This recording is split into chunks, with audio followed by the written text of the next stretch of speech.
we're live. The farm is back. We are on time, which is great. Look at that. First day, we're like, hey, we're going to do a video at 5. Guess what? It's 5, baby.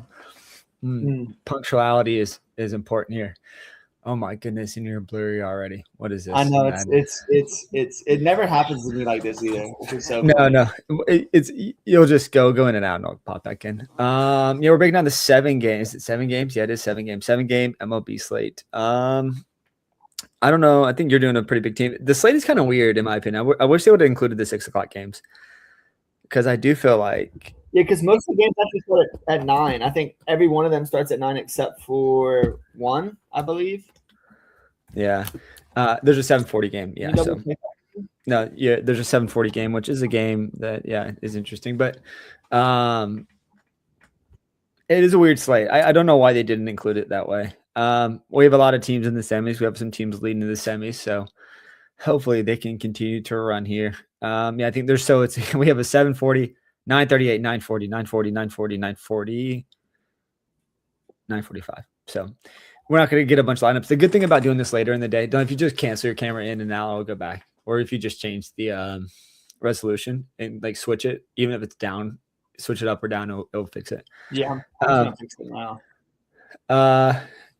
But yeah, man, it'll be fun. I think there's it's so tough to be not biased at this point in the season with so many best ball vittles on the line. Not that it's going to materialize into anything, right? Like in this life, it's like the old adage, don't count your chickens before they hatch or roost, or you know what I'm talking about. The old wisdom. Yeah, this is the thing though. Like you gotta build agnostic best you can, and this is a fun slate to do it. I mean, you have the big 2-2-2. The trip twos, try to take that down and just you don't want to have a bad night both ways, and that's what I mean. You don't want to like build biasly and then you get killed in basketball and you get killed in your daily. So, but just objectively, I do feel like the best stack is my stack, is the Cubs stack. It's just, I mean, so part of me, I get a gauge for the slate. We have talked to this multiple times, but if you do like the battle royales for like the daily sports, you get a gauge for who is going where in DFS because those guys, there's a lot of crossover in that. And the Cubs guys are gone. Like every one of the Cubs guys is going in the first round. PCA is going 1 over all over the pitchers, and you have. And it's not going to. What I mean is like, like on a normal, like yesterday I wouldn't have played the Cubs against Miller, who's been pretty good. You know what I'm saying? It's like, and they put up 19 runs, but the Cubs are obviously in a smash spot tonight. We'll get to that game in a second. Other news and notes, like obviously Genty, he dodged a bullet. We talked about this a little bit. We hope, right? There's no clarity, which is kind of weird. There could be a small fracture. And what I'm saying is this, though, because it's an ankle, it is so much better than a knee. If it's a knee injury, it's probably like half the season. And I think it still could be a third of the season. Worst case is actually not a fracture. Worst case is just high ankle where he probably misses 4 to 6 weeks and maybe misses 2 to 3 games. Yeah. CeeDee Lamb last season, I think. That's probably worst case. Yeah. But it's funny that they did the prayer circle. People are making fun of that, but like, man, they probably sacrificed the guy in that. They probably that's another demerit. And it doesn't matter. People get hurt on grass all the time, but the turf versus grass, argument is pretty real. And it is, both of us are backyard athletes, but like the advocation for turf, for grass over turf, it just is so sensical, right? Just from a physics standpoint, like the way it's kind of your muscles work a little bit differently on turf, and it's easier to explain if you jump up and down on turf, just simple as that, or try to explode out of turf. It definitely feels different, right? So we know there's some mechanics behind why it's better to play on grass, and how it kind of just the ground can take some of that punishment where sometimes you land on turf and your body and your tendons absorb that. So I don't want to go on a full deep dive here, but I'm very interested in that comparison because it's very, very interesting to see all these guys and a huge swath of injuries coming on turf versus grass, and people are just pivoting that way. So I don't think there's nothing there. Just on turf, ring and grass that I've done a lot of, both of us have. You feel the difference, and it's pretty night and day. Yeah, you feel like if there's a tangible difference, like in the injuries, it's like these guys have all the money in the world. So like if you're an NFL owner, why do you not just switch to grass? Like hitting the ground. This is just a fact. Hitting the ground on turf is way different than hitting the ground on turf because you have like turf and then you have like cement or whatever hardened surface they have under the turf. When you hit the ground, I feel like it definitely cushions your blow a little bit more. When you hit the ground on the turf, you're like, that shit's pretty rough. So yeah, and there's got to be some stats to back that up. Like again, I don't have that in front of me, but I don't even know if ChatGPT, our friend here, would even be able to tell us adequately if there's more injuries on turf, right? Some of it's like anecdotal, but I think it makes sense intuitively. It does make sense. So, with that said, this is a shorter slate. We'll get into it. I think we did put out the schedule of things that we'll be talking about across. This can change week to week because it just is going to have to, because the sports are changing and are like, we're going to lean heavily into football. So we'll be doing some baseball. If we have a finals sweat, we'll be breaking down baseball that entire week. And then we'll continue to do UFC. We'll do some golf for the fall swing probably, because fall swing golf is already a lot of like the casuals will hop off there. We'll hop back right back in. You created that Discord, Dylan. Thank you, sir. So if you guys want to chat with us here, Dylan and I listen, just guys, I know we're in the very beta stages of this, but like jump in the Discord. Like we're gonna be posting a lot of the content there that what we've played. I'll post my daily plays there as far as betting goes, and full transparency. I've been we chased the big wins in DFS, but I also been profitable in betting over these last few months and over a career of doing it right. And this, I'm not posting 10 pick parlays, and I play those occasionally, right? But I'm posting things that I have a high confidence in, and nothing I post is everything I'm going to play. Whatever I posted are definitely things I'm taking my dollars to. So jump in there, comments, concerns, just the chat sheet if you want. So come on in. Taylor will post it after this video as well, so it'll be on the link, I suppose. You can figure that out. But let's jump into the slate, man. Yeah, let's get after it. So we'll start with the 7:40 game. We have the White Sox, who we're rooting against here, against Texas. We have Kumar Rocker versus Euquidity. This is like a spot. So Kumar Rocker 6'2", Euquidity is 5'5". I have some interest in Texas here. Euquidity is not very good. I know that he just started back into the rotation here. It's weird they didn't call up Shane Smith. It feels like this is a perfect time to get Shane Smith in the lineup. They wouldn't call him up. Euquidity was awesome last time out. He was phenomenal. Yeah, but he's not very good. So it's like he doesn't have a long leash. You can't play him. But I just like watching that game. And I watched him pitch. He had a decent stuff there. So I see what you're saying. But Shane Smith proceeded to have another bad outing in AAA. So they just can't do it right now. He's cooked. Yeah. But with that said, I do lean towards the Texas side. I've been fading the White Sox. I continue to fade them. Again, you can't get rid of that bias. I'm pulling against them. But I do like the White Sox are expensive, right? I think Kumar Rocker's at a decent SP2. We'll get into it, but this slate is like so freaking tough. There's so many elite pitching options. It's really tough to get the guys you want to get. And like if you're going to play the Cubs, man, everyone's so expensive for Chicago tonight. So I think Kumar Rocker makes sense as an SP2. There's another guy I kind of like that's in that same range. So for me, it'd be a Texas lean. I like the bats. Like I really like White Langford. I like Brandon Nemo a lot. Like the lineup they put out with Evan Carter, Jake Berger. I mean, I wouldn't hate like a sneaky 3-man stack for Texas. To your point, look, Euquidity did look good the last time out, but prior to that, not very good. He doesn't have a super long leash, so who knows how long he'll be in there. And the White Sox bullpen has been sneakily good this season, which is why they've been they're leading the division at 68-62. So my lean is Kumar Rocker is a cheap SP2 option. I don't know if I'll get to him. And then the Texas side, but I'm not going to be touching the White Sox bats. Although like Rocker is still a below average pitcher in my opinion. I just looking for cheap SP value, and I think Rocker is one of those options. Yeah, you don't have to have a hot take in every game. And this is a game where I just don't have a good take. I don't like either side, whether it be pitchers or bats. Just because I do think Euquidity is probably better than you think he is, but he's just not going to go 70, 80 pitches. Like he just can't go that deep. Texas is definitely fighting for playoff berth here. Same with the White Sox. But on the other side, Kumar Rocker has shown to have decent starts occasionally. Yeah.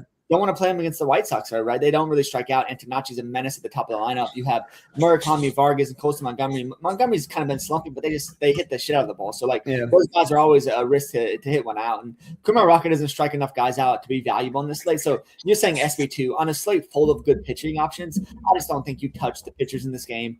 So I understand if you want to get like a sneaky 3-man. That's the most I'd go in this game. But this is an easy X-off game for me. Not going to be playing anybody that's just going to be cruising to the night games. Yeah, I don't think it's a hot take. I'm not meaning to be hot. I do think Kumar Rocker's in play. Just given how my build is being constructed, I'm paying up for bats, and I can only afford one SP1 at the top. I just can't afford, like, if you're playing the Cubs, if you're playing the best batters on today's lineup, objectively, you're not gonna be able to afford 2 of the top guys. You just can't, because there's no value. Is the strikeout rate not concerning? You got a 20% strike rate. It's not. Hold on, it's not good. It's the price. At 6'2", can you give me 11 to 15 points? He can get that. So like, and there is a strikeout. There are strikeouts in the White Sox lineup. To your point, they do. There's a lot of dangerous bats, but there's a lot of guys. Even like Murakami's, they're one of their best batters. Has like a 30% strikeout rate. So like, yeah, I don't think it's like a guy that I would have any strong. And there's another guy I will get to that I like better. That's actually been objectively better lately, and I do like his pedigree as well. But if I'm playing something for this game, it is Kumar Rocker.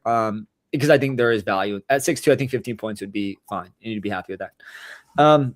Yeah, I disagree, but let's move on. Yeah. You don't want 15 points is what you're saying. You think 15's too low, or do you think too low? And I think like you're looking at 15 points as a potential ceiling. And it's like there's so much risk because there's also a chance Kumar Rocker puts up 5. And in that case, with so many good pitching options, you're probably dead. Yeah. I mean, Kumar Rocker's got 27, 25, 30 points in his in the canon here. So like, yeah, there's upside for that. I don't want to discount the upside. I think there's still some there. But yeah, SP2. -5. He also has -5. Yeah, there's an SP2. An SP2 with a lot of risk for sure. Let's get to this next game here. So we're back to back. We have Cleveland again. I don't know if you've been following Cleveland. We're rooting for Cleveland pulling against the White Sox. That will be until the end of the season here. We have Parker Messick on the mound. He's going against Clausen for the Angels. And so like Clausen had a really good start his last time out. And we mentioned this is like a number 10 prospect for the Angels. He's still not very good. If you look at his AAA stuff, wasn't very good. Last start was elite. So like maybe factor that in. Maybe he's finding some form here. I think Parker Messick just objectively price per dollar is the best play on the slate. It's mainly because of the matchup, right? There's a lot of other guys that if they were facing the Angels, I would like them better. But Messick at 9.5, the cheaper of the I would call them like quote unquote aces of the slate.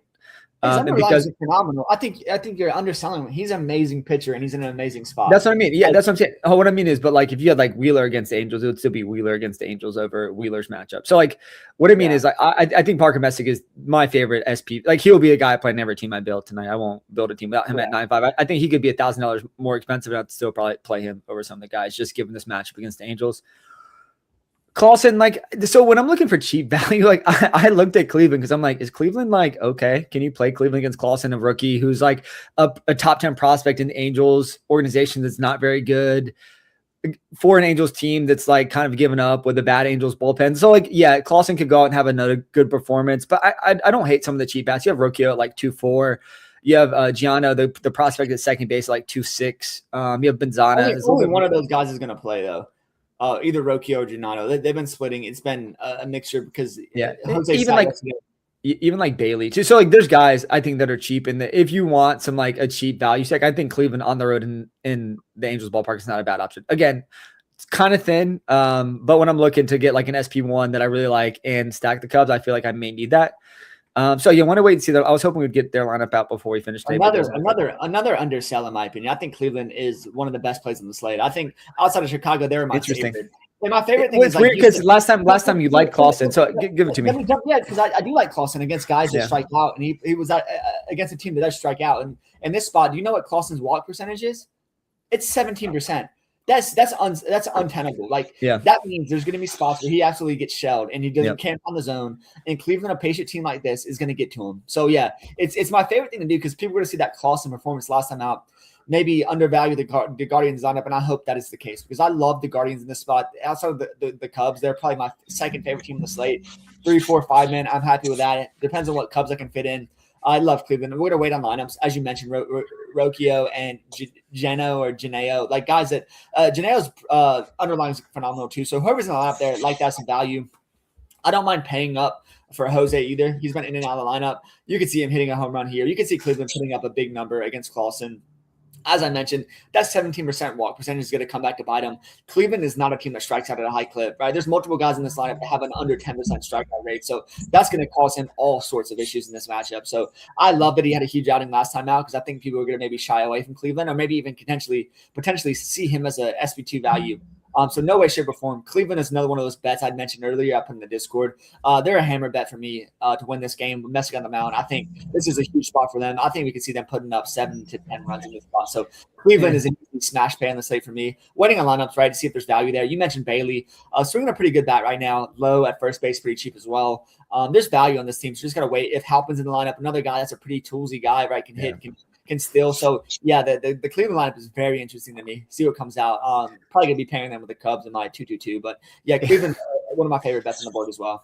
Looks like we'll be holding hands because my right now it's a 5-3 Cleveland Chicago for me. Like, and I've done like 10 drafts, and the only batters I've drafted have been Cleveland bats and Chicago Cubs bats. No one's drafting Cleveland. Cleveland's going undrafted tonight. That's what I mean. But I think you did when you were saying there are fine values. I think like there's always these spots where you can kind of get some edge and you can get some leverage, right? Because you see a Clausen, everyone remembers the Clausen performance. He puts up 32, and they see that and they want to avoid that. But the underlyings are scream regression, right? And just agreed.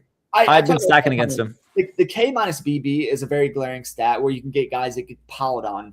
Yeah. And this is a K minus BB that I'm licking my chops to attack. So this is a spot where I'm going to go heavy on the Cleveland side. And it's an easy bet for me.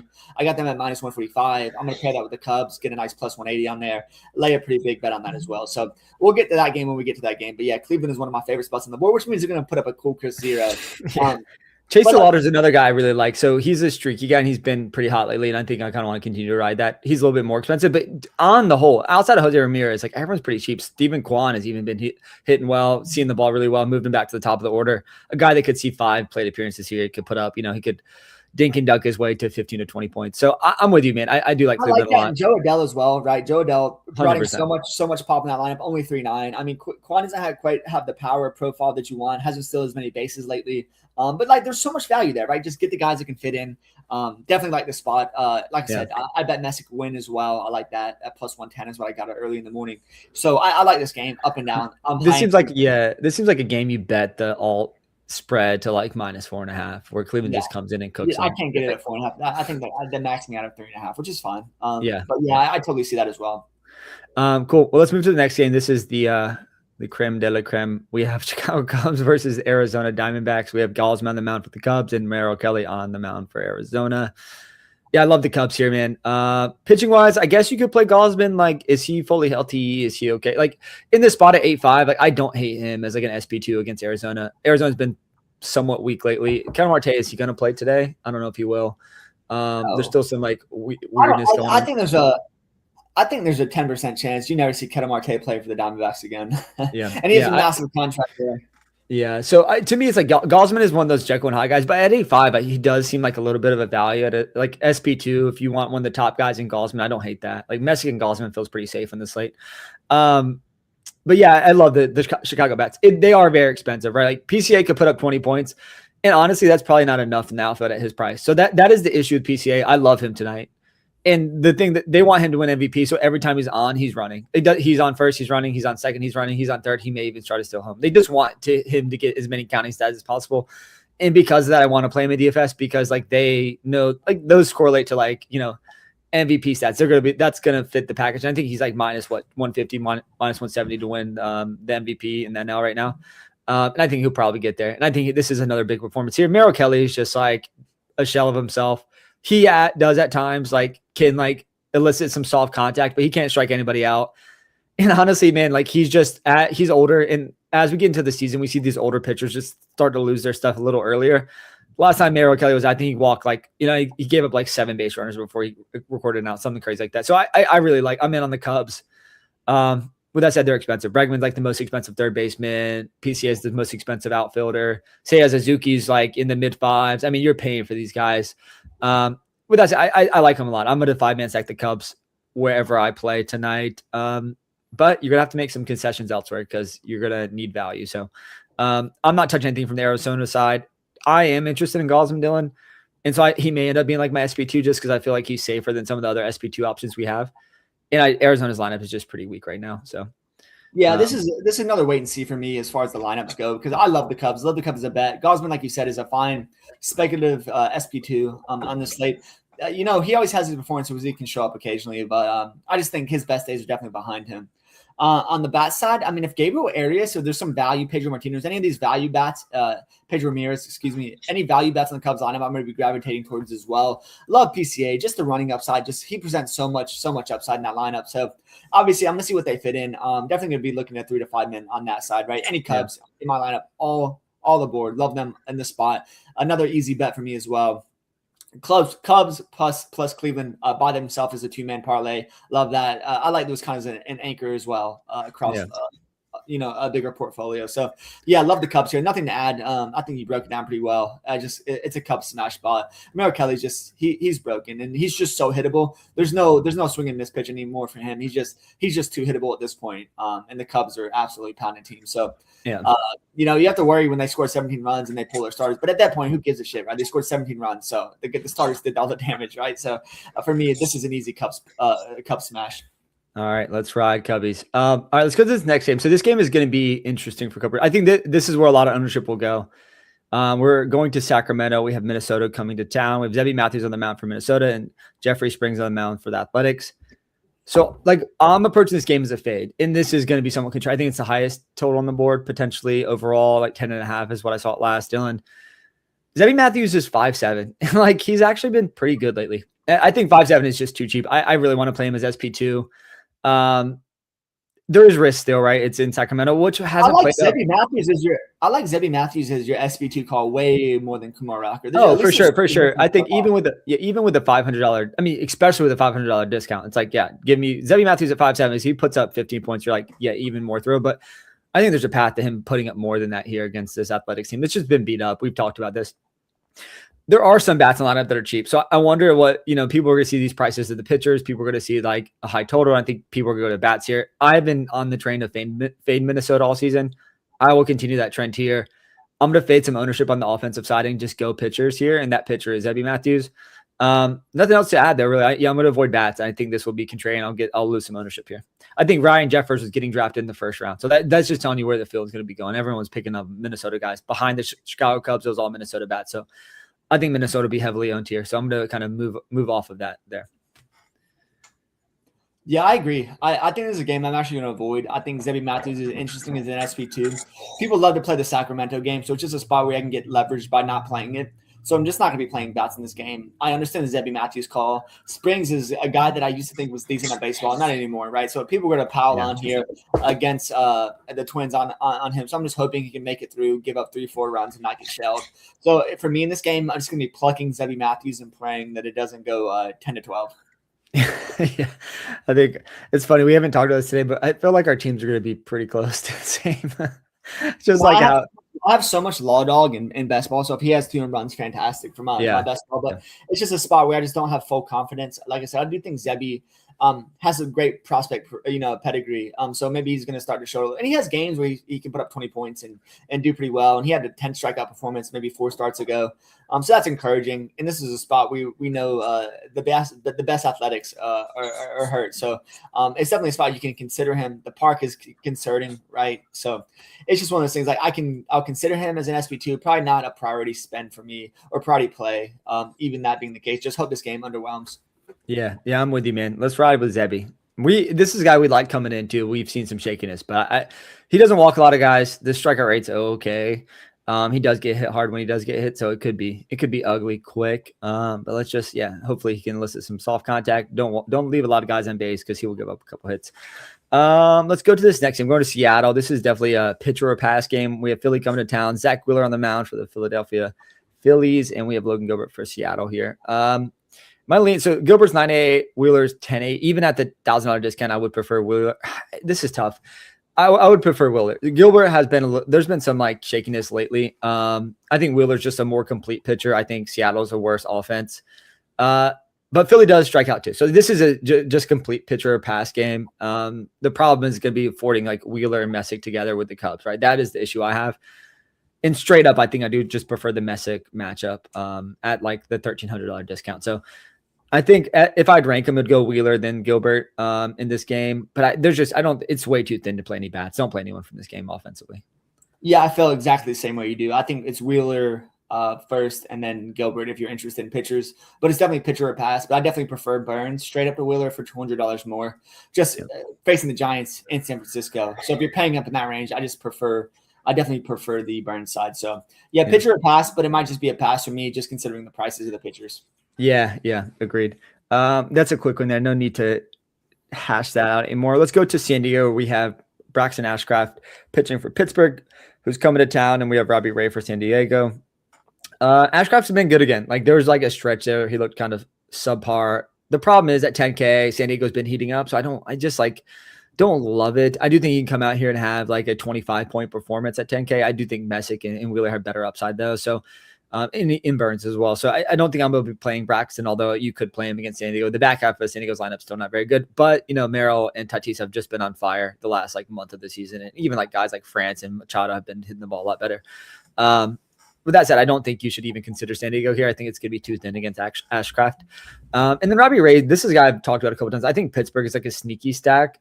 Robbie Ray historically has, like, as the season gets longer and longer and as he accumulates innings, gets worse and worse.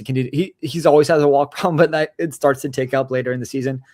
And Pittsburgh's been hitting the ball pretty well. So I think, like, if you wanted like a contrarian, not a contrarian, I guess it would be a little bit lower own take is to play the Pittsburgh side. I think I would prefer the Pittsburgh bet as well. So that's where I'm at. Guys like O'Neal Cruz would be fun to play. I would play guys like Brandon Lau here. Problem is lefty and lefty is the only concerning thing, right? Yeah. And like the Pittsburgh team definitely hits righties better than lefties right now. But yeah, we saw O'Neal against Tariq Skubal hit a triple there, and he's been playing really well. And we know the upside for bats like that. You know, Lau has huge upside as far as power is concerned at second base, but Cruz can hit a home run and steal a couple of bases and just break the slate. So definitely consider that there. And as far as San Diego against Ashcraft, I'm not going to play Ashcraft just because San Diego's they're playing so well right now. Tatis is an absolute heater. I mean, he's seeing the ball so well. He's been a monster. He's been a monster. So I don't think you really want to play Ashcraft against San Diego right now. San Diego was a team early in the season that was striking a whole lot. They've dialed that back quite a bit, and they're definitely a problem. So definitely just going to avoid Ashcraft. No bet in this game for me. Like you said, maybe lean the Pittsburgh side, but San Diego playing so well, I just wouldn't feel comfortable with that bet either. So this is going to be a game where I'm pretty undecided. Like you said, I'd probably favor the Pittsburgh bats, but you're probably going to get low ownership on the San Diego stack. And if they get to him and get a bad Pirates bullpen, you might be happy about that. So a game I'm pretty undecided on, but definitely not going to be playing pitchers. Yeah, for me, it's just like Robbie Ray has one of the worst walks problems in MLB, and it just always ticks up, and he continues to do it here. It just feels like he gets beat up a little bit, but like, is 7 to 8 runs going to be enough? I don't know. I do think Pittsburgh kind of rolls him here though. All right, let's get the last game. I think we've been cruising along here. Last game on the docket is Cincinnati visiting San Francisco. We have Chase Burns on the mound for Cincinnati versus Wisenhunt, our old ECU boy for San Francisco. We have Burns at 11K and Wisenhunt at 5K. Can't play Wisenhunt. He's just not very good right now. No. The whole Giants team is pretty shaky. I think Burns 11K is like good, but you like him over Wheeler. That's a toss-up for me, to be honest with you. Seattle strikes out a little bit more than San Francisco. So I think my lean with the discounted savings would be Wheeler. Would be like, I think Messick, Wheeler, Burns would probably like the order I would take it, just price adjusted. So yeah, I think Burns is obviously in play. Don't touch San Francisco bats. It just makes no sense in this slate. San Francisco doesn't have a lot to offer, even against like Cans at this point. I think Cincinnati is interesting as well. Like, I like Ellie De La Cruz a lot. Like the Reds have been heating up a bit, but they're also pretty expensive, right? So it's like, if I'm playing the Reds, it could be hard for me to play the Cubs as well. So I'm just all in on the Cubs, and I do prefer the Red side. I think you could bet the Reds here pretty safely, in my opinion. I don't think there's many paths to San Francisco winning this game with Burns on the mound, opposing them. So yeah, I think the Reds bats are pretty fun to play, but they're expensive, right? So like, straight up in a vacuum, it'd be tough for me to click a lot of those names. So do you have any takes here? I mostly agree with you. I still think Wisenhunt's better than what he's shown in the bigs, right? I think the pedigree is actually okay for Wisenhunt. It's just not a team you want to play against, right? South Free, like a bunch of righties in this line that could cause them all sorts of issues. So no way to touch Wisenhunt. But I think I agree with you in the sense that maybe the Reds don't produce as much, right? They're playing in a friendly confines of Great American Small Park, and they go to San Francisco. There's massive delta there. So I think definitely interested in Burns. He's probably my favorite pitcher outside of Messick, right? And he is the most expensive. I just think there's a chance when he gets to the bottom of this lineup, we see Burns has upside for 10 strikeouts. I think he has the most strikeout upside on this slate. So if he fits into my lineup, I'm definitely going to be playing him. Probably just not going to be playing the Reds bat. So as you mentioned, right, when they play in the confines of Great American Small Park, it's just more lucrative for those home runs. And I think that's just going to hurt guys like Frelick, Suarez that obviously have good power, but it's going to definitely be muted here in this park. So yeah. I see that case. And Wisenhunt's been so bad, you're probably going to see higher Reds ownership because of that. But I still think he is better than what he showed. Yeah, I do prefer the guys like Ellie here, and if like Marte play, the guys that like hit and steal, because there's some big gaps. But I think the power guys, yeah, to your point, it's a little bit a downgrade. Marte got sent back down. He's been so bad. They sent him down. Which sucks. I like the profile. It's just not, it's not been very good. It's crazy how good JJ Bleday. Remember, he was like 5'6" in the outfield, batting like 2 or 3. Now it's like batting out of the 8 or 9 hole and just been horrible. You got these guys and he didn't profile. If you look at the underlying stuff, it looked like it was gonna start to dissipate. 21 home runs is a great season for him. Like, good for him. Yeah, for sure. I mean, he made a name. Maybe he'll make a bag off of it. We'll see. That's it, man. That we have a big guest slate tomorrow. We'll be back at 5 p.m. sharp, hopefully again. Yeah, I think there's nothing else really going on. So we're going to be continuing to do this for baseball until football kicks off. CFB is coming around the around the corner as well. So we'll be diving into that. Here, baby. It's this week. We'll jump on. We'll jump on Friday. I think on the schedule we'll jump on Friday and break down the DFS slate. Talk about some of our. No, it's Saturday morning, but yeah, we'll be there Saturday morning breaking it down. It's tough. CFB is you have to be in the weeds and you have to be like the notifications on because there's guys that get scratched last minute. You don't have the good reporting you have in NFL, right? Like there, you could have a starting running back that's like, oh, game time is in 10 minutes. Why is he not dressed? And if you're not paying attention to it, you're going to miss a 40% owned backup running back. I'll put some links in the Discord or some pages we follow, some good beat writers that give you this information before lock. And it's just like, if you're new to CFB, like college football DFS, it's one of those things, repetitions matter. The more reps you put in, the better understanding you have about these teams. Even if you're like, hey, I never played CFB DFS, maybe it's new. It's a new state, a state that didn't have CFB allowed before. Now it's allowed. Jump in there and just start getting your reps in because it's definitely a different sport. And there's guys where you can make tactical fades at 70%, but there's guys that are 70% owned that should be 70%. They're going to carry the ball 35 times. And those are things you just cannot miss, right? Because you can build an amazing team. And unless you made that, stand intentionally, that can bury you, right? So I understand like, hey, this guy's 70% owned. There's a range of outcomes. But sometimes in college football, the reps matter, like the you doing it reps, but also the reps these guys get. Like some running backs are just going to run the ball 35 times, and you just really can't fade that. Yeah. To your point, it's like, you're like, I made this fade, and this other guy put 20 points. But when the guy you faded is 60%, 45, doesn't matter. Like, cool, you won. Yeah, like technically you won the ownership game, and your guy performed well, but like you're not going to make up that 25 point delta. It's just too much. Dude, we're in the weeds with it. Let's see, dude. There's so many thank God Jency didn't get it hurt. I mean, that would have been tough. Oh, he's hurt. He's hurt, but it's his ankle, not his knee. So I think that's the positive. It looks like Travion Henderson got hurt today, potentially an ankle as well. So just there's injury bugs. That's what's going to happen. But you don't want your 50% on best ball bags to die before week one even kicks off. At the end of the day, it doesn't. If you get a team in the finals, everything is worth it. Like it doesn't matter to me. It's like get one team to the finals. That's where you hit pay dirt. So, well, thanks for jumping on, man. We'll be back breaking down some baseball tomorrow. Thanks for everyone who tuned in. Join the Discord if you guys want to chat offline as we kind of continue to dive into various sports. Dylan will be posting some bets. I'll be posting some bets in there. Anything else, man? That's it, man. Goodbye. Good luck. Let's ship something tonight. Let's do it. All right. See you, folks.